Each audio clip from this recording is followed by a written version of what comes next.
Welcome to another Dark Nook video. In this video I'm taking one of my alpha masks and modifying it to look like a gamma mask. I start by marking off the new lines for the eyes, nose, and mouth in red marker. These lines will be covered or cut away, so you'll never see them in the final piece. Thanks for checking out my video. Please hit that like button, subscribe to my channel, and leave a comment down below. Once I have the lines marked out, I start changing the shape of the face by adding cotton soaked in liquid latex. This has almost a paste-like consistency that lets me sculpt the new features and details. I need to change the whole shape of the nose, I need to change the folds of the skin under the eyes, I need to change the skin around the mouth, I have to change everything in the face. And cotton and latex lends itself very well to making skin-like wrinkles. But what's really going to sell this mask is depth. Deep wrinkles and wounds on the surface of the skin, that's what's going to make the paint look great later. So I don't worry about trying to make it smooth anywhere but the edges where it blends into the surface of the existing mask. I want that to be smooth.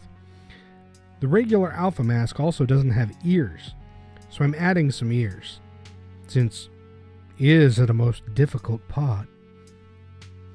And since this is a rotten zombie skin mask, the ears don't have to be perfect. In fact, the more gnarled and rotten they look, the better.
And once all the cotton is added and I'm happy with the look, I leave it to dry.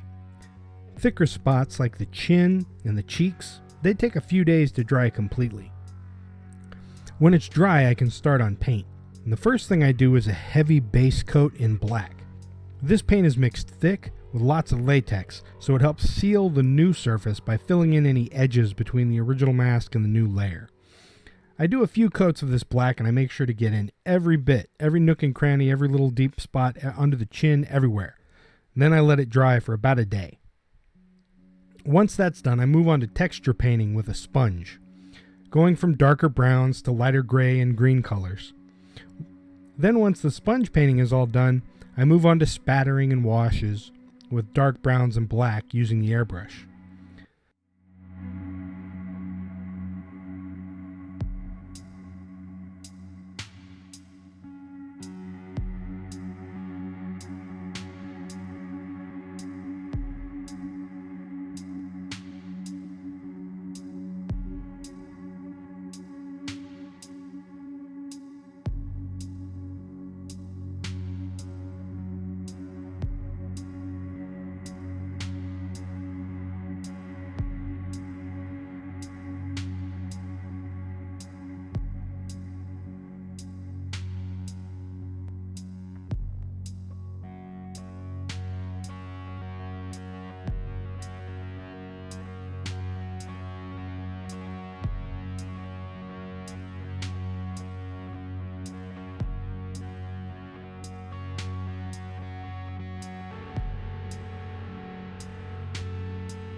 The final step is to take a damp paper towel and wipe off all the high points, but just the high points, so the gray skin shows through nice and clear, but all the dark, dirty, spattery bits stay in the low points and make it look nice and grungy.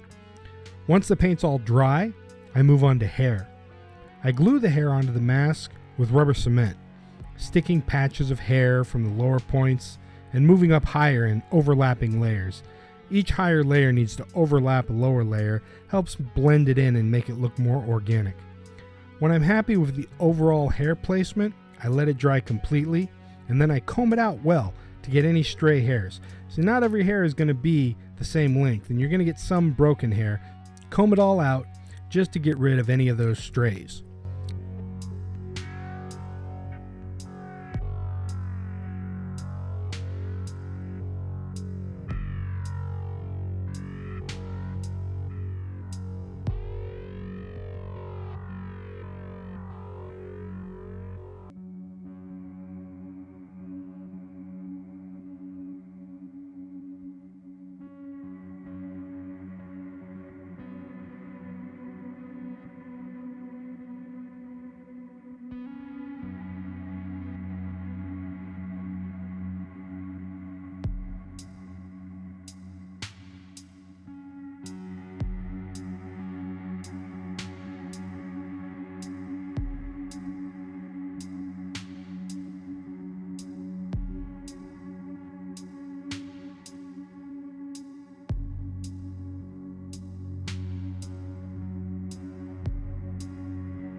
Then I paint the hair with more latex paint, browns and blacks, to get that dirty, grungy, matted look, because the latex almost works like a glue in the hair. Once it dries, I rub the hair together in clumps, sort of like dreads but not quite, and then finish with a heavy coat of hairspray.